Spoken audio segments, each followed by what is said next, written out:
Austin's a great market. It is. It's to me, it's the best market in the U.S. And as you know, in the last few years, like it's gotten crazy in Austin in terms of like the housing prices have just skyrocketed over the last few years. But I'm curious, like, what your thoughts of like what do you think the future is going to be right now for the next year or so, especially with like the interest rate. My prediction, about 2023 is I don't make predictions anymore.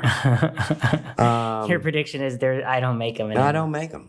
Okay. For years, I teach a class called Agent Investor. It's full day on working with investors to help them figure out what they are trying to do, help them assess properties, be able to compare properties, be able to compare apples and oranges, to be able to compare a duplex and or a small apartment complex and a storage unit, and come down to a bottom line.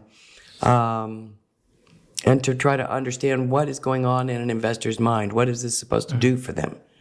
And there's a full day in that class. And people used to say, well, what do you think is going to happen? And I was like, well, the Austin market is just going to keep going because it's got so much.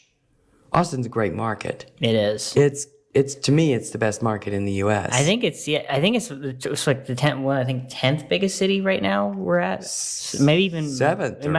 It's moved. It used to be like it's crazy how much the city has grown. When I moved here in '98, if you traveled and you told someone, "Yes, I'm from Austin," and they would go, "Boston." Yeah. And you're like, no, Austin, Texas. Oh, and now if you say, Austin City Limits, South by Southwest, Live Music Capital, that it's well known. It's a global destination now. It's completely different. Yeah.